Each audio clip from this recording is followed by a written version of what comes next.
Tonight on CBC Vancouver News. I'm so depressed, always thinking of what happened, what to do tomorrow, what I can do day after. The daunting task of moving forward and how flood victims are coping. Also, heartbreaking closure for a family, charges laid in the death of their missing daughter. And we want to win the week, and that's our goal. So if we win 2 out of 3 this week, we'll be on the right track. A major management shakeup and what it could mean for the struggling Canucks. This is CBC Vancouver News.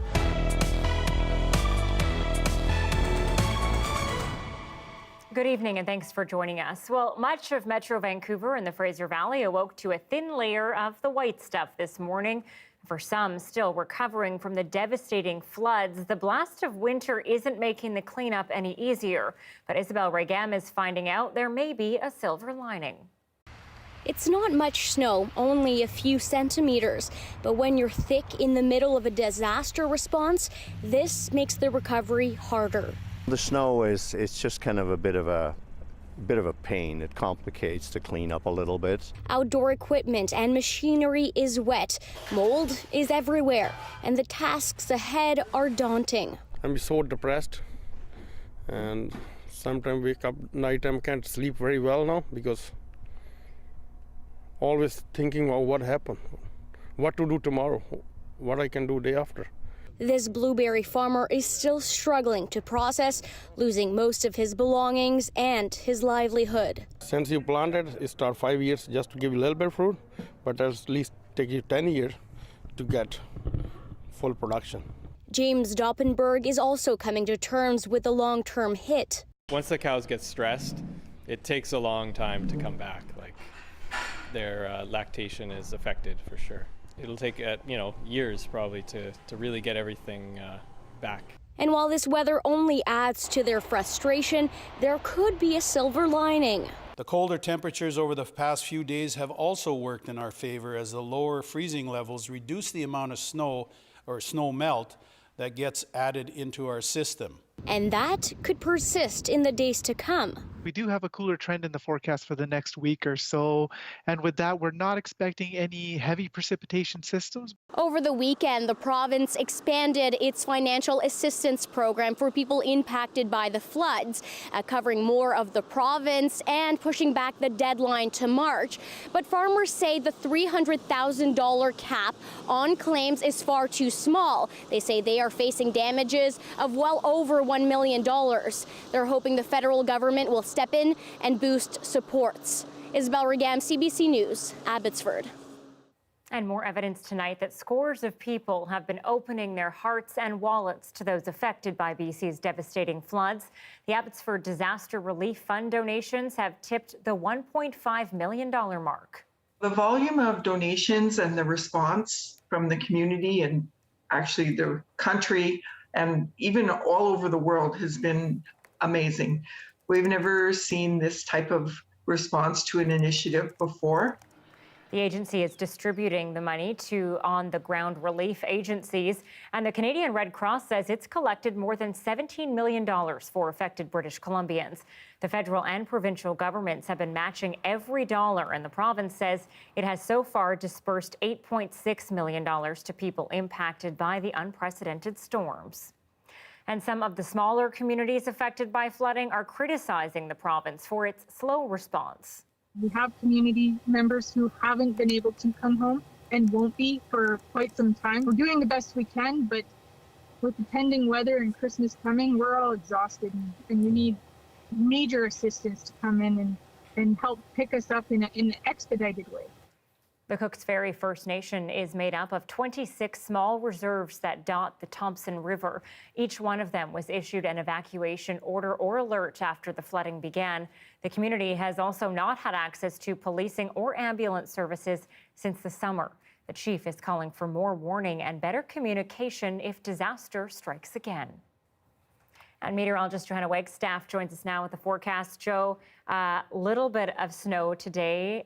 Is there going to be more to come? We do get a bit of a break from the snow, Anita. We're still in this cold air mass, though. So Well, much of it's turning to slush right now across Metro Vancouver. Here in North Vancouver, you can see the snow still sticking on the ground. We had about 5 to 10 centimeters. Out where Isabel is in the Fraser Valley, 10 to 15 centimeters. And of course, across the mountain passes, closer to 20 centimeters. So a bit of a double-edged sword as we're hearing for flood victims in cleanup mode. The cold temperature is helping that water filter out and drain, but it is definitely a hindrance. We're getting close to the freezing mark once again. Let me take you to the satellite and radar. I've actually set the radar back 24 hours. You can see that Pacific system bring those waves of snow in, not just for Metro Vancouver and the Fraser Valley and Canyon, but actually much of the island as well. Campbell River and Nanaimo seeing 10 to 20 centimeters with this system. So it is sticking for some. There are some cold pockets, but generally changing to slush in the next 24 hours. And that's because tomorrow temperatures will warm up. And you can see as I take you through Tuesday, all of that green, that's rain. It is just light rain. In fact, for the most part, it is just drizzle. And you can see that snow line staying up towards the local mountains and out towards the mountain passes. And things actually do clear up nicely for midweek. I think we could all use a return to the sunshine. So we'll get you through to lots more of that coming up, Anita. I think that's a definite need, Johanna. Thank you. You're welcome.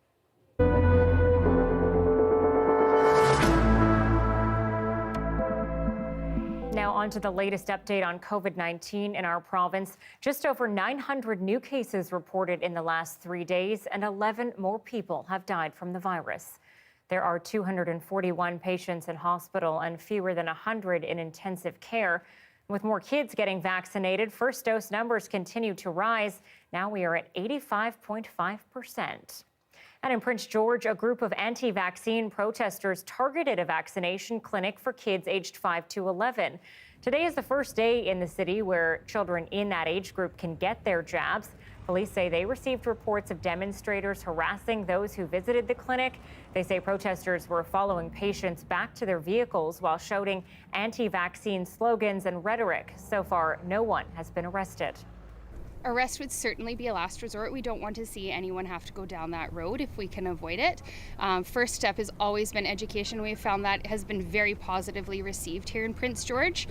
There have not, throughout the entirety of this COVID-19 pandemic, there have not been very many tickets needing to be issued because the public in Prince George has been receptive to our education pieces. Prince George RCMP say instead of arrests, they would like to educate residents about the new Access to Services Act. It's a law which came into effect on November 26th, and it prevents people from protesting outside health services facilities and schools. The RCMP says anyone who violates the law will be arrested and fined $2,300. Well, many of us are concerned about travel and gatherings as we head into the holiday season, and hanging over all of it, uncertainty about the Omicron variant. One expert says we need to stay the course in the coming weeks. In general, we're advising folks to be cautious, but that reasonable levels of contact with close family members is a reasonable thing to do. Dr. Murthy says at this point, Omicron appears to be more transmissible than the Delta variant, but it's not clear yet if the effects are more severe. And if you're planning your holiday trip stateside, new rules to keep in mind that go into effect today as the United States tightens its border due to the Omicron variant. Zara Premji walks us through the changes and what to expect. Bags packed and ready to board or drive, but not without some confusion. It's like one big scavenger hunt. With some headaches along the way. And it's like every single day something is changing. But we've been adapting since the beginning of COVID to try to make sure we can still work and all that. So it's kind of a learning process, I guess, as it goes. If you're heading to the U.S. by air, a new rule as of today, you'll need a COVID-19 test 1 day before your flight, not 72 hours, not 48, but the previous day. The changing of the test was kind of annoying. I'm not sure if everybody knows of the rules. I got like a million emails from work saying, this is going to happen. So I feel like there will be people here today that didn't know about this, and then they'll get stuck or miss a flight. And when it comes to vaccinations, no surprises. Anybody departing an airport in Canada has to be vaccinated. So they have to be able to come and prove their vaccination. As for anyone arriving into Canada by air, you still need a negative test to get on the plane. But if you're coming from the States, you do not need to be tested in the airport once you arrive. But if you're coming to Canada from any other country... But what's happened in the last week is the need for anybody coming from an international destination, not including the U.S., to work towards getting 100% of those travelers tested on site at the airport. Now, when you're coming back to Canada, make sure you have the ArriveCan app all filled out or the paperwork associated with it and printed out if you don't have a mobile phone. Make sure you also have a quarantine plan for arrival, as well as being double vaccinated. And lastly, don't forget that you will be getting tested upon arrival in Canada again, even if you were tested in your last destination. Until I get on the plane is when I'll be like, okay, I'm gonna be there. Like, until then, I don't know. By land, though, the rules have not changed for Canadians. If you cross into the U.S. and come back to Canada within 72 hours and you complete the ArriveCan documents on the app, you do not need a test to come back home. But officials at the airport and land border crossings warn, pack extra time to take on new regulations as they keep changing. Zara Premji, CBC News, Richmond.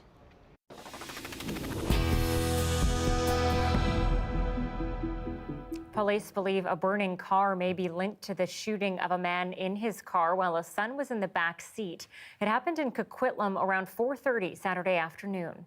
Police do not believe that this was a completely random attack.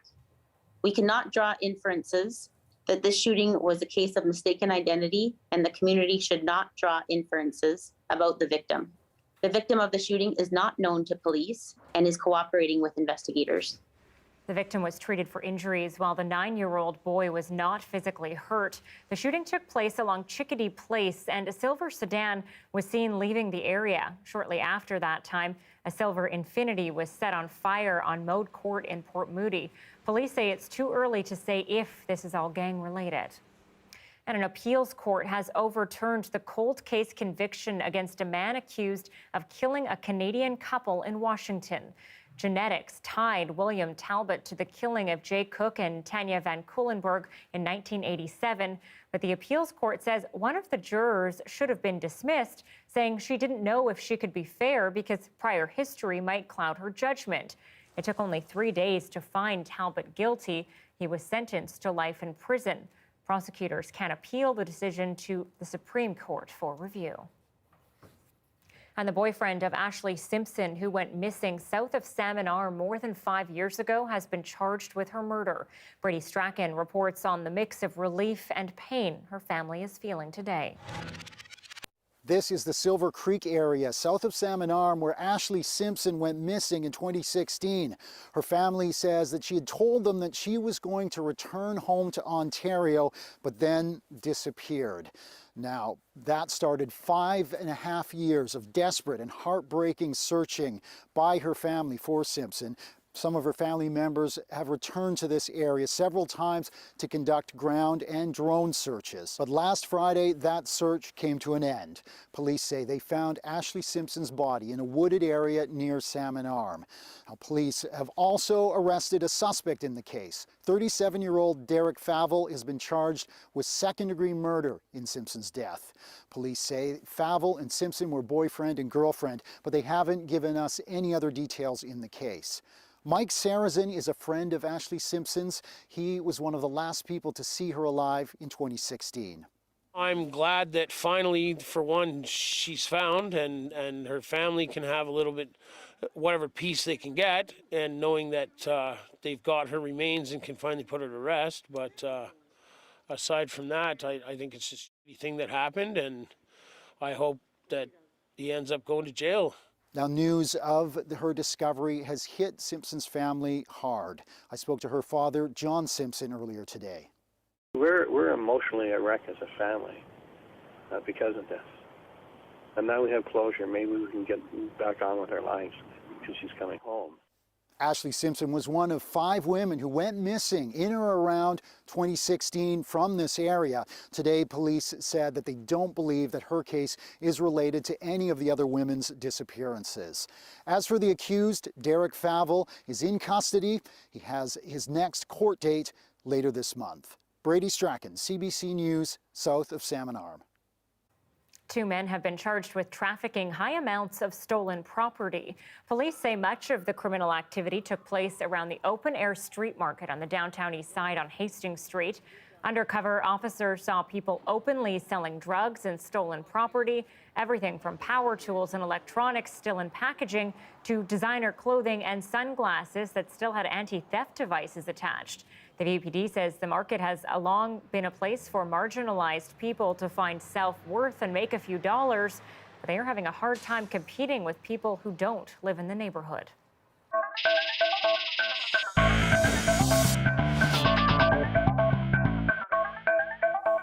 Okay, so some big change-ups with the Vancouver Canucks, perhaps to the relief of a lot of frustrated fans.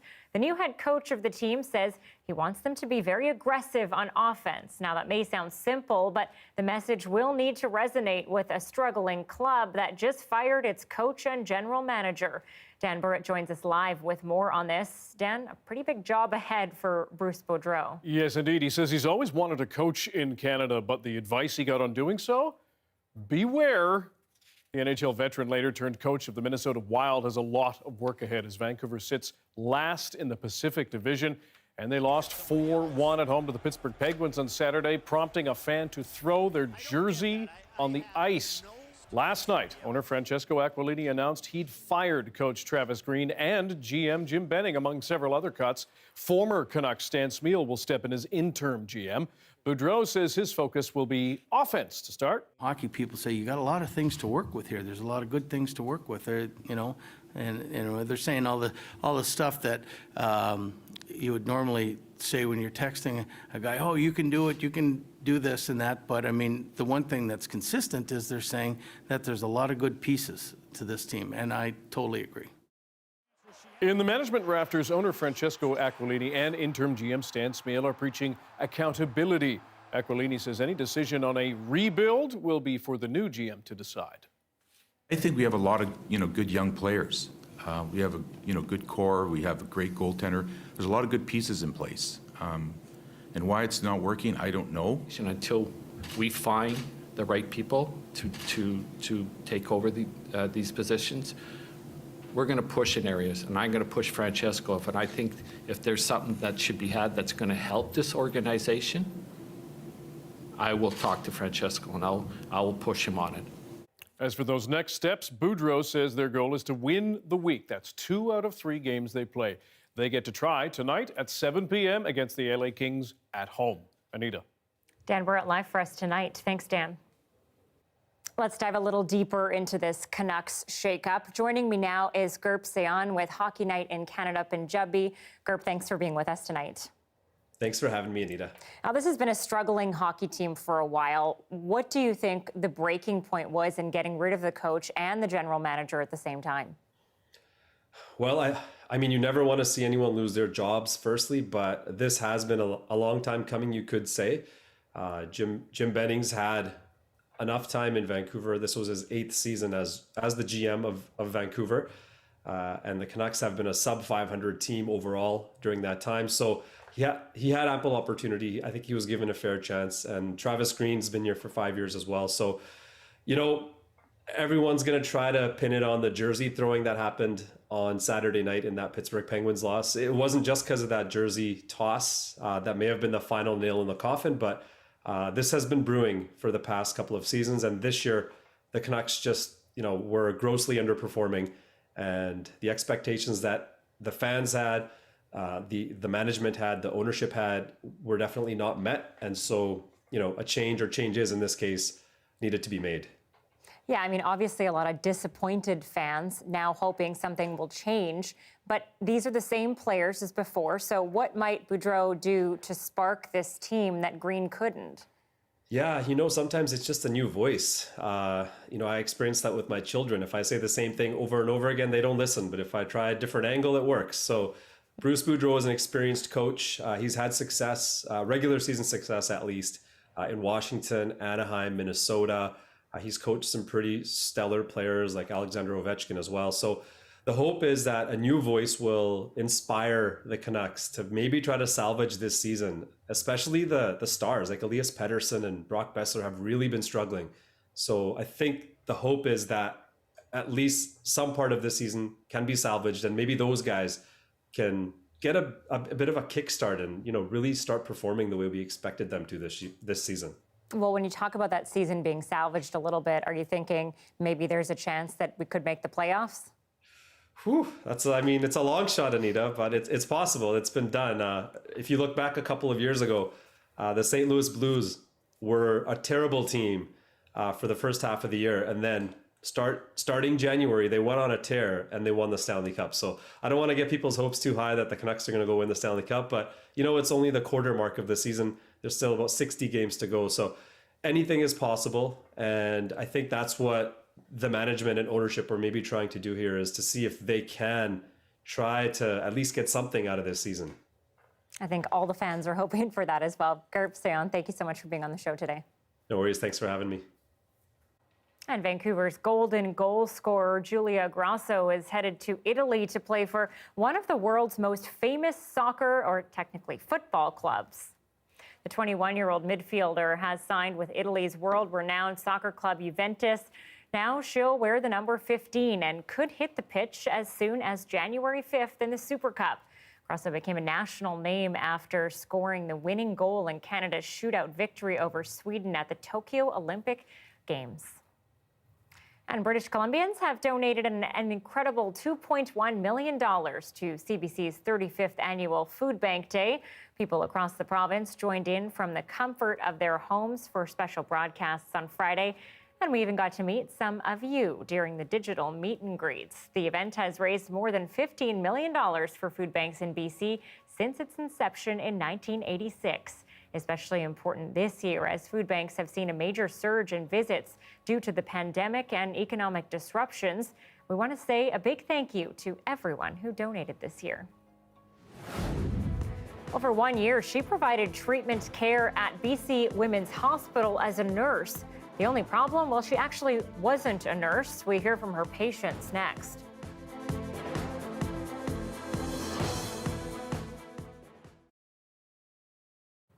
Thanks for staying with us during our commercial-free live stream. Well, when you think of a watercolor painting, what do you picture? Maybe a pond or some flowers? One Winnipeg man is challenging himself to capture sports' greatest moments with his paints and brush. I felt special painting, and I wanted to be an artist growing up. Hi, I'm Mike Nguyen. I'm a watercolor sports artist. A friend that saw my artwork that I shared on Facebook, and he was like, Mike, I didn't know you were an artist. I told him, yeah, I've always loved art. This is what I was doing when I was a kid. He's like, Mike, you know, you should get back into it. Just try it. Somehow listened to him, went out to buy paintbrushes, watercolor, and as soon as I started painting, I just fell in love again. I felt like I was 12, and I've been non-stop painting ever since. My favorite art teacher, he's the one that inspired me to love art. He bought me a set of watercolor paint, and ever since then I just love watercolor. If there's a special hockey moment, someone scores a big goal, I just want to start painting right away. Lately I've been very, very busy with a lot of requests, and it doesn't feel like working because I'm loving every minute of it. It's my passion, and it makes me so happy when I'm painting. And this has been my dream, and it's happening.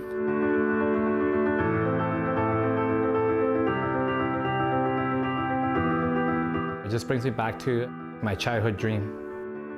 It makes me so happy when I'm painting. Like 24/7, all I can think about is what to paint next. Follow your dreams. Don't give up. Life is short. You know, you should just do what you love.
A BC woman is facing a fraud accusation that has people she dealt with feeling alarmed. She's accused of posing as a nurse at BC Women's Hospital. Valpuri is hearing from a patient reeling about what happened to her.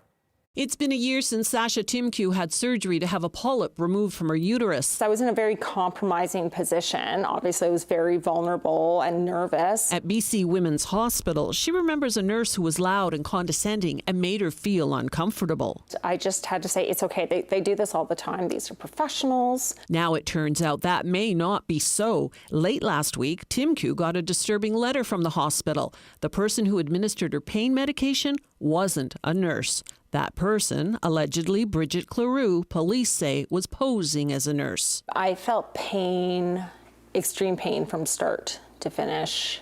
Timku says the surgeon had to stop the procedure. CBC News has seen no evidence that Cleroux is responsible for the severe pain Timku experienced. And Cleroux has not been charged with any offences in connection to the direct treatment of patients, but she has been charged with fraud and impersonation with the intent to gain advantage. It's not the first time Cleroux has had a run-in with the law. This summer, the 49-year-old was charged after she allegedly faked being a nurse in a medical and dental clinic in Ottawa. Over the last 3 decades, she's been convicted of fraud-related crimes in Quebec, Alberta, and Florida. She's now in custody in Vancouver, awaiting a court appearance on Tuesday. The fact that this can even happen raises questions around the controls from the health employers and what is in place, and is it enough? Obviously not. In a written statement, the hospital says, "We can assure the public that we are reviewing this matter fully to determine how this occurred, any internal processes that may have contributed to it, and impact to patients." Nice to meet you. Paige Morris got the same letter as Timku. The 25-year-old had a surgical abortion at BC Women's in May, a month before Cleroux stopped working there. Especially because of why I was there, I can't grasp it. Like, it's so violating, you know, like I can't wrap my head around how something like that could happen here. The women fear how many dozens, even hundreds of other women may have been exposed to a fake. Valpuri, CBC News, Vancouver.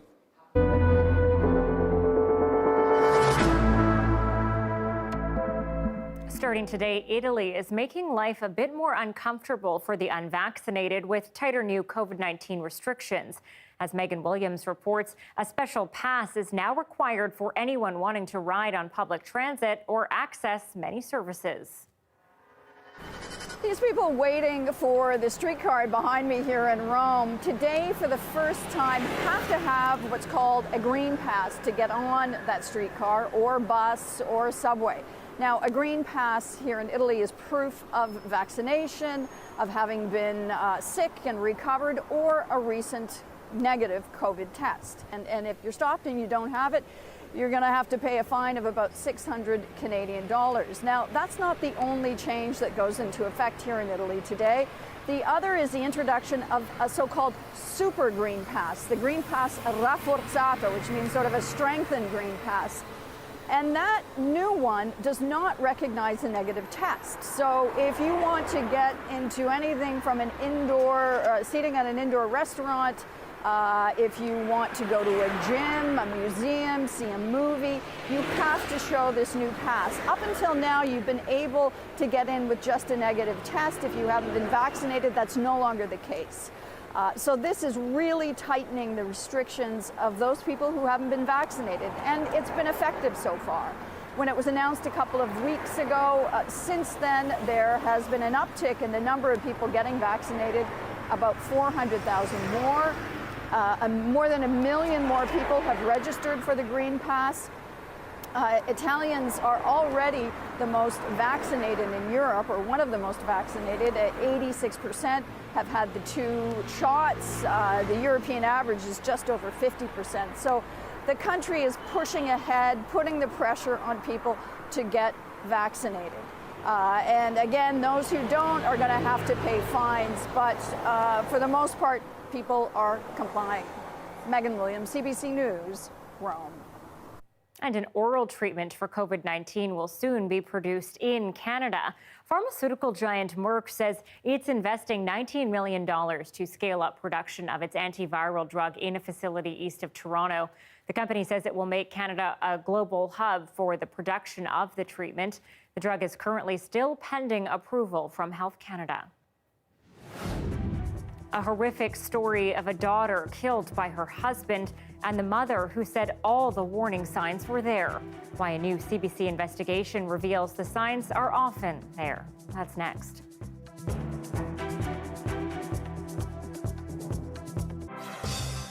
Hi, I'm Amy Bell, and here's what's in your CBC Vancouver inbox. Christmas with Corleone returns with a joyful collection of luminous candlelit carols and holiday favorites December 17th to 20th. Celebrate the season and get your tickets at corleone.org. And never miss a special programming series or contest. Subscribe to CBC Vancouver's e-newsletter at cbc.ca/Vancouver inbox and keep connected with us.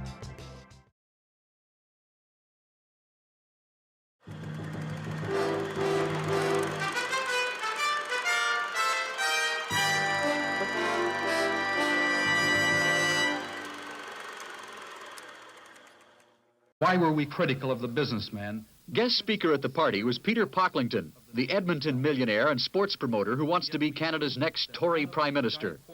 So many stories of shattered dreams, stories of lost jobs, foreclosed homes, life savings stripped away trying to make ends meet. There was incredible irony in Pocklington's remarks because the man who threw the party was Nelson Scalbania, Vancouver's most prominent former millionaire. And when it was his turn at the podium, Scalbania stunned the audience with news that he is only one step ahead of personal bankruptcy. As of today, I have appointed Henry & Company as receivers in the personal bankruptcy of one Nelson Matthew Scalbania. This is the play that ends the season, right? Scalbania became a dashing public figure when he parlayed million-dollar real estate deals into sports franchises. Football, hockey, and soccer, from Indianapolis to Atlanta, Calgary, and Montreal. End of the season. End of the season. His money bought him several posh homes, but the lifestyle has cost him 2 marriages. With his second wife, he bought a hotel in downtown Vancouver, but last week, he and his second wife split up. Technically, Scalbania is not bankrupt, at least not yet. But he does owe his creditors almost $30 million, and he doesn't have $30 million. So what he's doing now is drawing up a plan to try and work off the debt, and he hopes to satisfy the creditors. Personally, he has by and large, has no assets. At least the bankruptcy trustee is optimistic. Well, in essence, he's saying to his creditors, if you believe that I can turn my fortunes around and get back into business and do what I did before, vote in favor of my proposal, you'll get paid. This is my Pearl Harbor Day, and it's your Christmas party, and the band is back there. Good night. Jerry Thompson, CBC News, Vancouver. It was supposed to have been a quiet wind-up to the fall sitting of the BC legislature, but in the end, they had to throw away the script. Members entered the House about mid-evening to begin what turned out to be 12 hours of all-night filibustering. The situation that we're confronted with tonight is that some 6 days ago we were called together for a throne speech and what we thought was a fall session. 6 days later, after the throne speech is over, we're told the House is shutting down. Debate droned on through the night with neither side willing to give way. But for one member at least, the debate was just a matter of putting in time. Well, I've been sitting in the House, doing a little work in my office, and drinking lots of coffee. When the sitting finally ended at 10 this morning, the whole affair was something of a saw. The Bennett government got its Christmas adjournment. The opposition got an opportunity to call for action on soaring unemployment and a worsening economy. Larry Rose, CBC News, Victoria.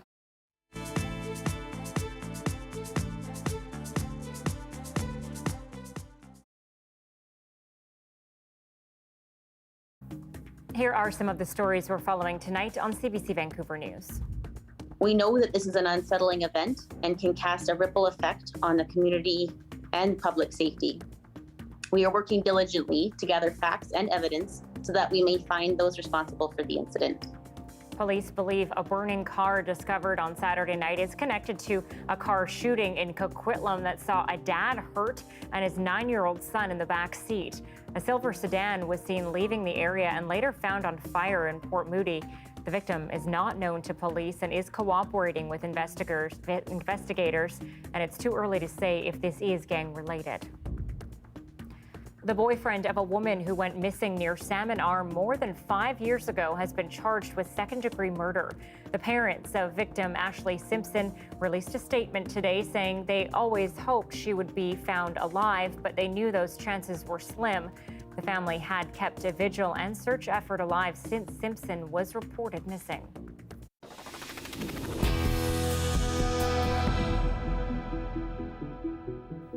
Today marks a somber anniversary for Canada. 32 years ago, 14 young women were shot and killed at Montreal's École Polytechnique. Members of the BC legislature gathered a short time ago in Victoria to light candles and read the names of the victims. The tragedy was one of the worst mass shootings in Canadian history. Don't you worry, her mother's gonna make her look good. Among other tributes to the victims, this new music video of the tragically hip song Montreal. It's produced by Michael Downey, brother of the band's late frontman Gord Downey. During a ceremony earlier today, white roses were placed at a memorial to the victims at the school. In a statement, Prime Minister Justin Trudeau called on Canadians to do all they can to end gender-based violence.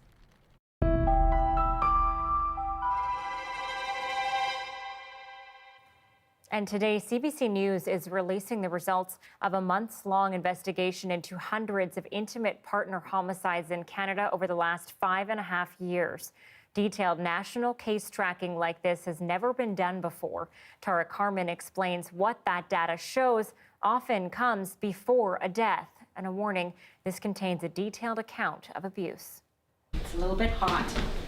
Delilah McKeith never thought she'd be raising her grandkids. But on February 23, 2017, she took on the role of mom after her daughter, Nicole Clifford, was stabbed to death. The accused, her estranged husband.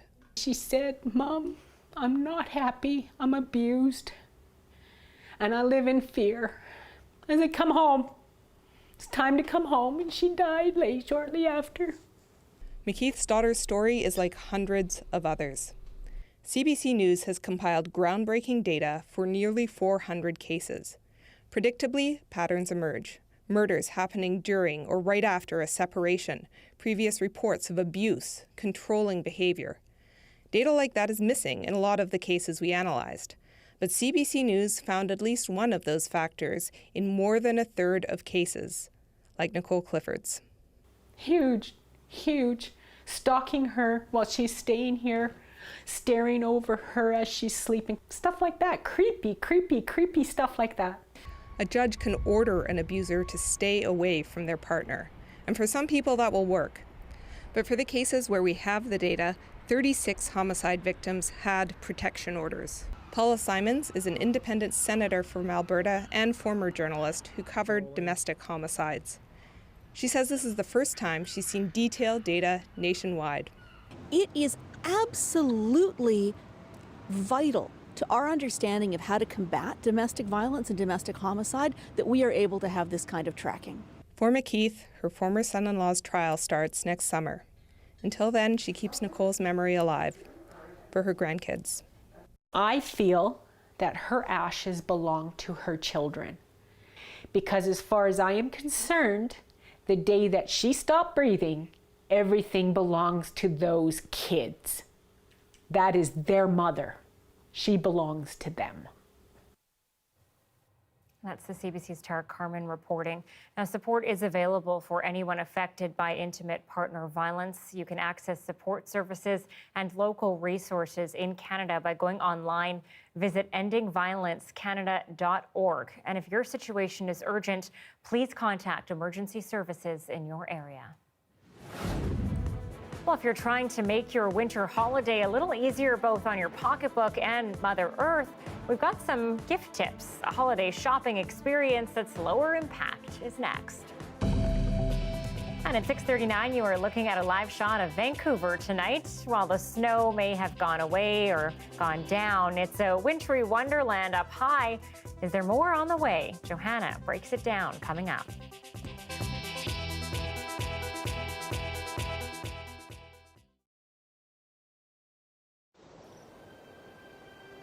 In the vineyards of the Okanagan Valley, most of the annual grape harvest is long over before the cold weather hits.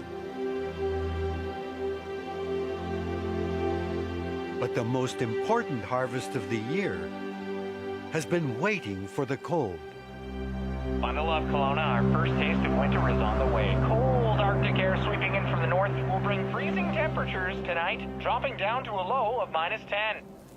Tonight, the cold will transform these grapes into the most valuable crop of the year, ice wine. This 10% of the vineyard's grapes will provide 50% of its annual revenue.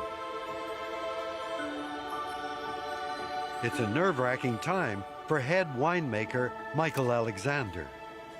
I check the temperature probably every 5 minutes. This kind of becomes my all-consuming from the minute I get up to the minute I go to bed.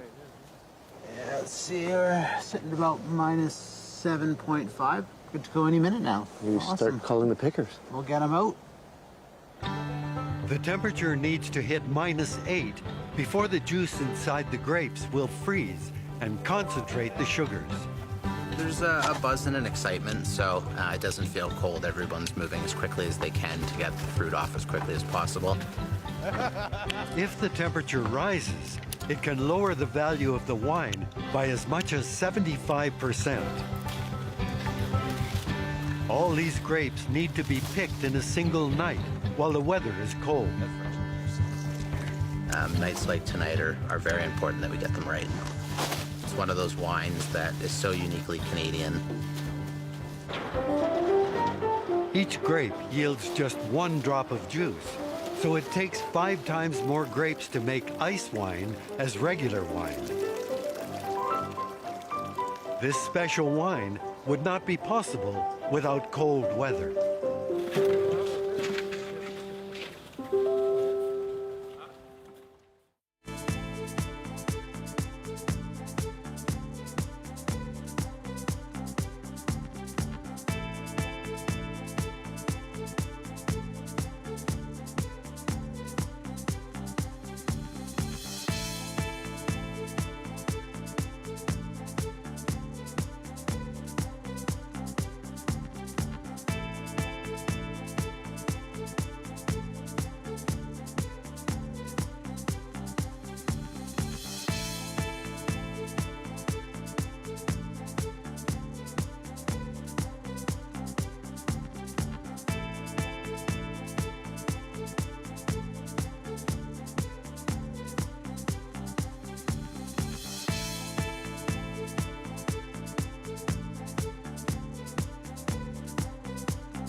In the year 2050, how will BC look?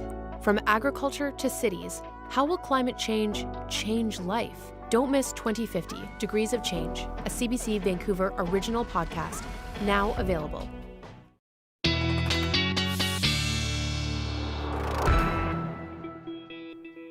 And meteorologist Johanna Wagstaffe is going to be here soon to talk about this, but first we're looking at the wet cold versus the dry cold. Now that debate happens every year. Even among weather experts, there's disagreement on whether you can say one is worse than the other. So CBC meteorologists Christy Clemenega in Edmonton and Jay Scotland in Charlottetown break down the cold hard facts. Well, thanks to that big Arctic air mass, we're going to have some cold temperatures coming in, but at least it's a dry cold. Temperatures... Whoa. Every winter, we hear the same debate. Wet cold, dry cold. Which is worse? Which makes you a tougher Canadian? We all make the same comparison, but does it actually hold up? The science says no. The moisture actually doesn't make a noticeable difference. And here's why. When we're talking about damp versus dry air, we're talking about the humidity. The relative humidity is the amount of water vapor in the air as a percentage of what it would be if saturated. So let's take a look in Edmonton, where you often get those dry, cold days of the winter. Say it was -20 with about 50% humidity. In those conditions, you'd only have about 0.6 grams of water per kilogram of air. It's not a lot of water. Okay, so let's head a little further to the east. Well, here on PEI, we do have that damp or wet, cold weather. And the reason is we're plunked in the middle of that giant bathtub of relatively warm water known as the ocean. So let's just say that it's -20, which doesn't happen all that often here on Prince Edward Island. -20 with very high humidity. No rain, no fog, just a very humid winter day. Nearly 100% relative humidity. If I were to take that air and wring it out like a giant washcloth, I would only end up with about 1.2 grams of water for every kilogram of air. So as you can see, that damp cold really isn't as damp as it might seem. So what is making that difference? Well, you have to look at a bunch of factors. First is the wind. If you're getting a blustery -15-degree day on the coast, it will feel just as, if not colder than those frigid but calm -30-degree days on the prairies. Another is the sun. Often when it's really cold in the winter on the prairies, we're under a cold, calm, and clear air mass. That little bump of solar radiation may make a bit of a difference than if it's cloudy and damp. It's also what you're used to and how you dress for it. That Toronto peacoat has nothing on good old-fashioned layering, so staying dry is also key, and that's a lot harder to do if it's foggy or actually raining. When your clothes get wet, then yes, of course, you'll get that chill-to-the-bone sensation. So what's the takeaway here? There are a lot of factors that will influence how cold you feel at a given temperature, but the humidity probably has the least to do with it. At the end of the day, no matter what you call it, cold is cold. Okay, Johanna Wagstaffe is here. Joe, I have to say that my science-based evidence is the fact that I'm always freezing and I'm always more cold when it's wet. So yeah, Anita, I was really wondering. No, I was not wondering what you thought about this. I knew what you thought. And yeah, I've got to admit, I mean, first of all, I'm with Christy and Jay on the science, but coming from Ontario to the West Coast, coming on a decade ago, the wet cold just feels polar. It does get in your bones. I'm not going to lie. So yes, I'm with you there. We do have a bit of a dry cold ahead as we head into midweek, but first we have to get through some more of that chill to the bone weather. Let me get you through the current temperatures right now. Just a 4 at YVR, but surrounding Metro Vancouver, temperature is still around the freezing mark, and that's where snow is sticking out towards Abbotsford, Hope, Nanaimo, Campbell River. The snow that you saw earlier today is sticking around, but it is quickly turning to slush in through YVR. Wanted to show you what the next system that will move in sort of pre-dawn hours tomorrow will bring, and it's really just snow to the mountains. You can see the trace to 5, maybe 10 centimeter totals, definitely confined to sort of above 1,200 meters. Although the mountain passes, of course, where a lot of work is still being done, we'll see more winter conditions. Taking to the long range pattern. So we're very seasonal today. You can see between the warm yellows and oranges and the cold blues and purples is basically seasonal on the green mark. We'll warm up a little bit as we head into Wednesday and Thursday, and then cooler air descending before we get a bit of a warm up again for the weekend. So a bit of a roller coaster ride in the week ahead. I don't think any of this will line up, though, with a fresh round of snow in the days to come for Metro Vancouver. Look at the temperatures across the interior for tomorrow. Quite cold in our seasonal air mass. It just goes to show how above seasonal it's been for the past month. Remember, just 4 or 5 days ago, we were dealing with mid-20 temperatures for the southern interior. Kelowna now a 1 in your forecast for tomorrow, and we'll see light snow continuing. Prince George, Fort St. John, you're going to wake up to wind chills in the minus double digits. I won't say whether it's dry cold or not, and sunshine out towards the Kootenays tomorrow. We'll see that sunshine as we head into the forecast for Wednesday and Thursday. Tomorrow, fairly drizzly through most of the day. Sunshine should last through to the morning hours of Thursday. Friday and Saturday, a couple Pacific pulses, not atmospheric rivers, but we will see a good 20 plus millimeters of rain, and I'll be watching those winds as we get a little closer, Anita. So dry cold, wet cold, something there for everyone. It's chilly though. Thanks, Joe. You're welcome. And with climate change on the minds of many British Columbians and the holiday season looming, are there ways to be more environmentally friendly when it comes to gift giving this year? Our Creator Network team looked to answer that question by giving some tips on how to gift and wrap sustainably. Hi, I'm Austin. I'm a fashion and lifestyle creator from Kelowna, and I'm feeling really inspired about the holidays because I'm doing things a little differently this year.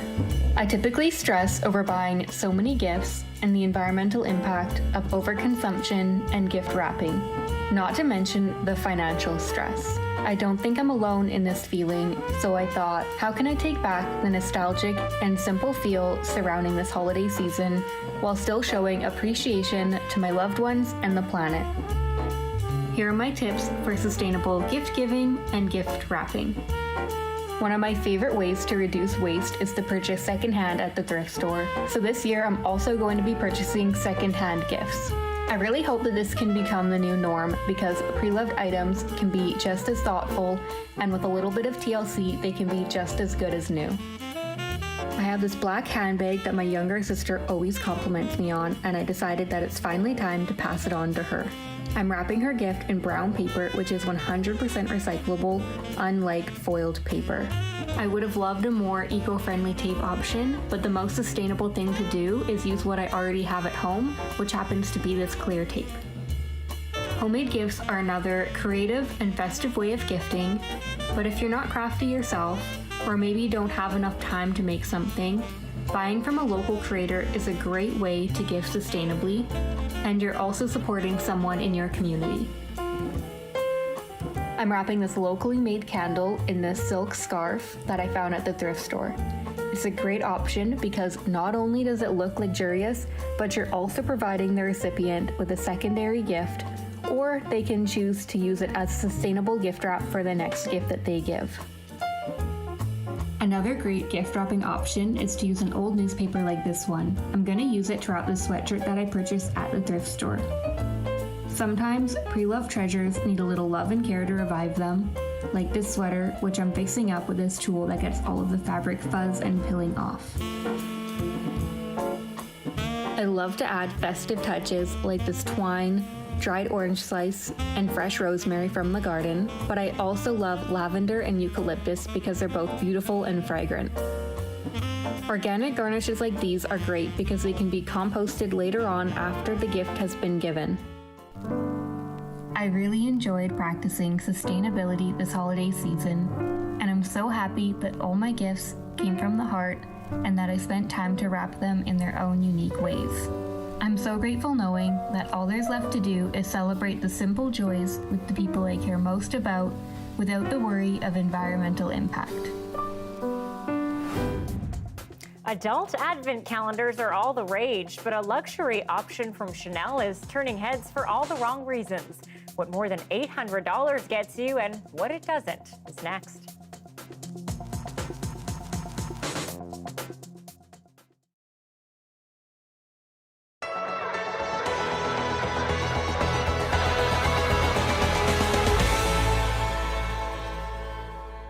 Most of us know the Halifax explosion story by rote.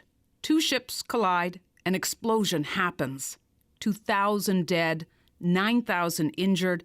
It happened 104 years ago, a long time ago.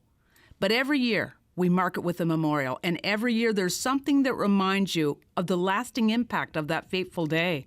These 2 ladies are the reason that wreath is there. They were the 2 that spoke to Halifax City Hall in a polite way that the descendants of the explosion should be a part of the official ceremony.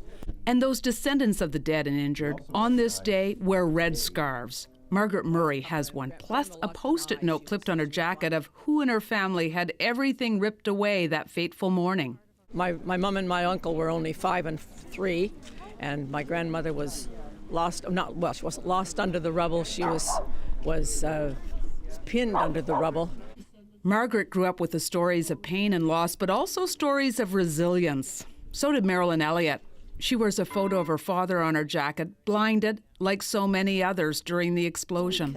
Well, my father was blinded in the Halifax explosion. My husband's family, they lost 12 members of their family. Marilyn was one of the 2 women who fought for the descendants to be involved in the memorial, to get to lay a wreath, and that happened today. So did this. One of the explosion descendants got to speak. Only 20 would survive the horrible carnage. Diane Walker's a member of the Jackson family. She has 3 minutes to sum up the horror. So many other North End families. The Jacksons, many here today, had the distinction of being the family that suffered the greatest loss of life during the explosion. There were 66 members of the clan, all living in the North End. 46 members died 104 years ago. Diane was raised by her grandmother. We lived it every day after the explosion. After I was born, like I said, all the old aunts would come to the house every year. And as a 3-year-old, I would have to get down on my hands and knees and say the rosary. And if you're a Catholic, you know how long that is. And I'd say, but my feet, my knees are sore. They'd say, stop complaining. You know, all our family died, and so we shouldn't be complaining about anything after what they went through. The Jackson family was still at the bell tower when the memorial had long finished. This is a day they still live with. Later, Marilyn and Diane will take these wreaths and place them here, the mass grave site of the unidentified people who perished. This is their way to remember them too. Colleen Jones, CBC News, Halifax.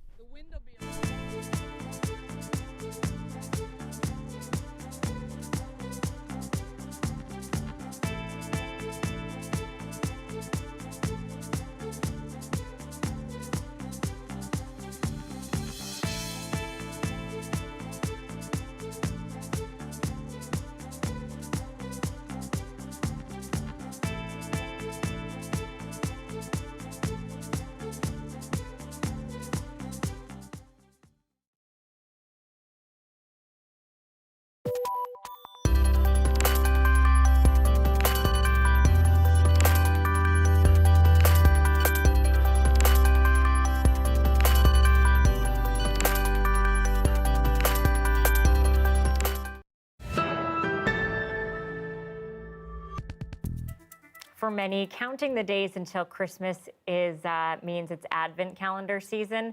They come in a variety of shapes, sizes, and materials. But the latest trend is luxe, and French fashion house Chanel has released its own with a steep price tag.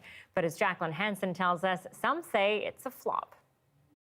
I've never seen a Chanel Advent calendar. It started out as a simple unboxing on social media. 10 out of 10 on the packaging front.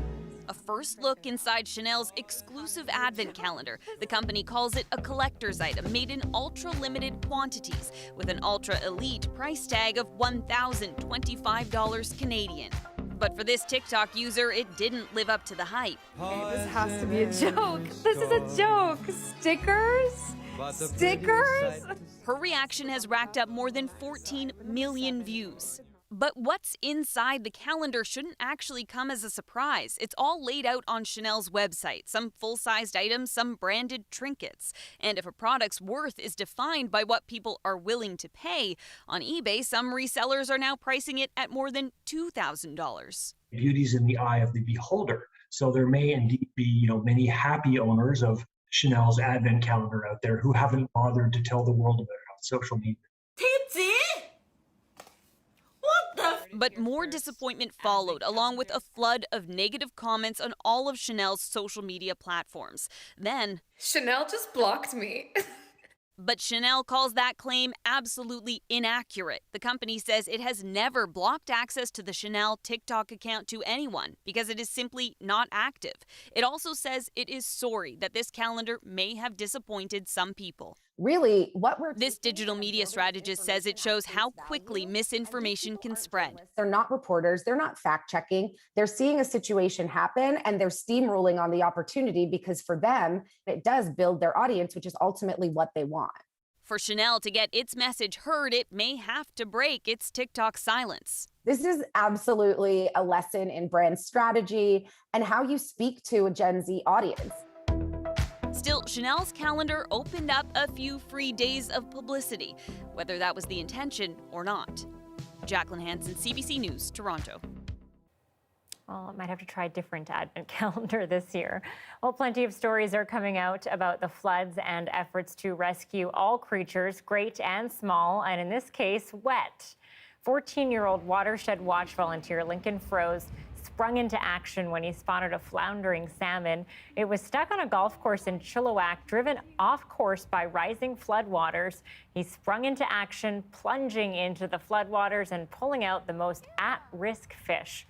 Way to go, Lincoln.